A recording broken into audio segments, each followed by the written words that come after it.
While camping in a remote area, Anna was suddenly silenced by Eric, who covered her mouth and signaled her not to speak. Eric was being hunted.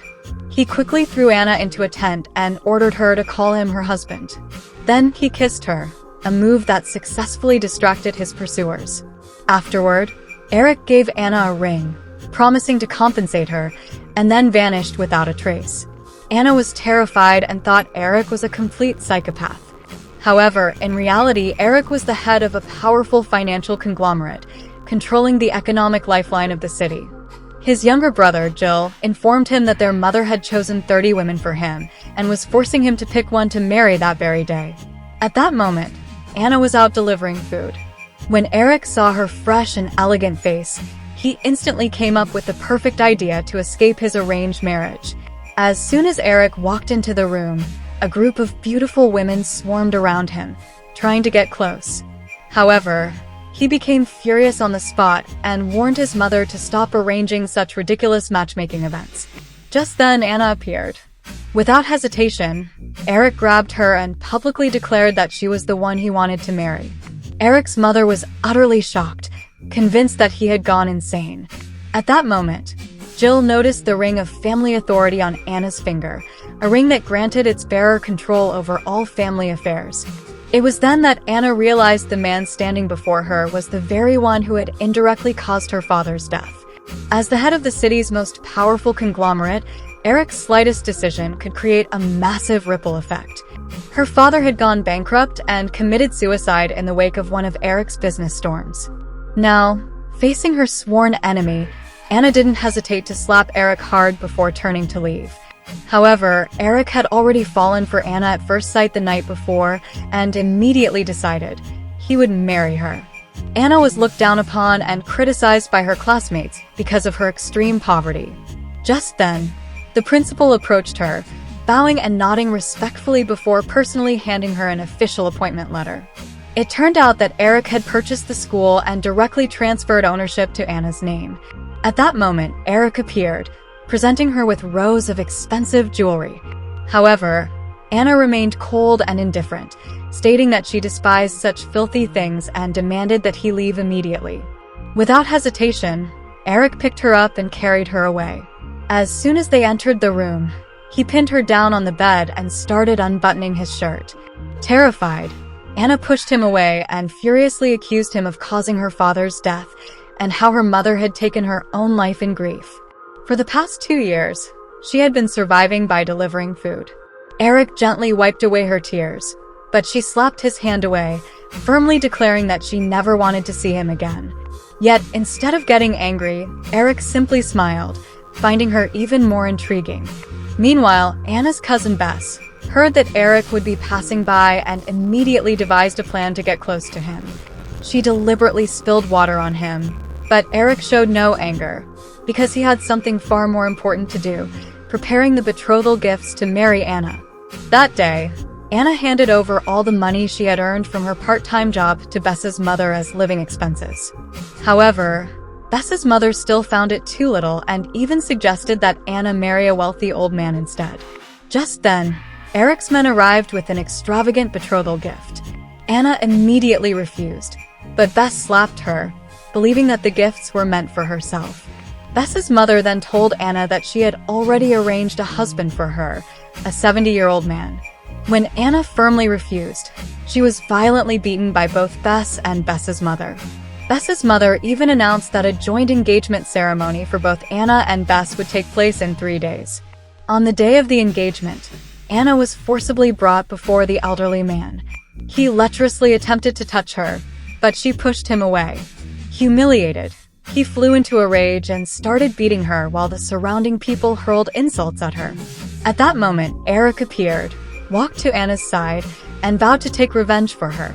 It was only then that Bess's family realized that Eric's betrothal gift had always been intended for Anna. Everyone immediately knelt down and begged for mercy, but Eric handed a wooden stick to Anna, allowing her to personally deal with those who had hurt her.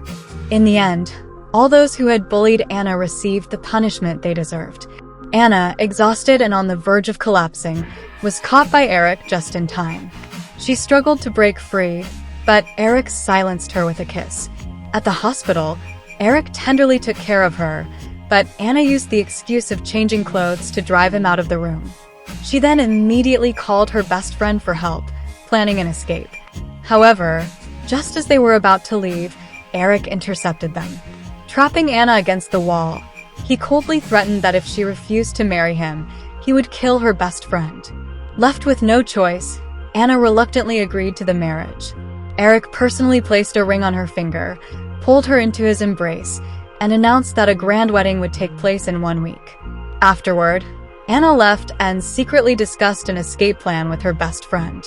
Anna returned to her distant hometown, seeking refuge with her grandparents, believing she had finally escaped Eric's pursuit.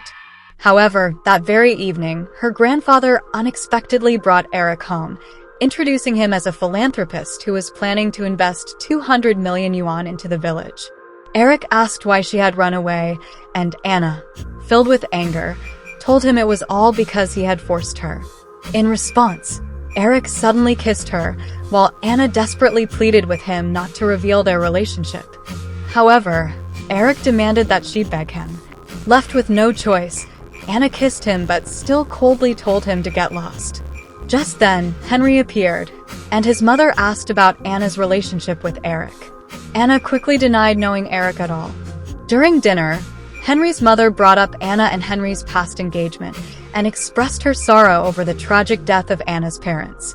The people around them all blamed Eric's family, believing they were responsible.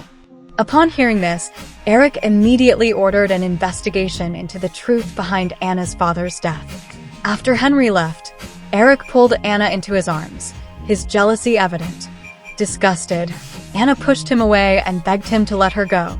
However, Eric kissed her again, telling her with deep affection that he loved her and would never let her leave. Henry reappeared, attempting to save Anna, but Eric punched him to the ground. After discovering that Eric was the mastermind behind Anna's parents' deaths, Henry intended to expose the truth to her grandparents. However, Anna stopped him and insisted that he leave. That night, Anna secretly packed her belongings, preparing to flee. Just as she was about to leave, Henry suddenly appeared and took her away. As Anna and Henry were tidying up their place, they suddenly received a threatening message from Eric. Worried about her grandparents' safety, Anna immediately went to find Eric. Before she could even speak, Eric pinned her down on the table, forcing her to call him husband, or else he wouldn't spare her grandparents. No matter how much Anna begged, Eric still kissed her aggressively.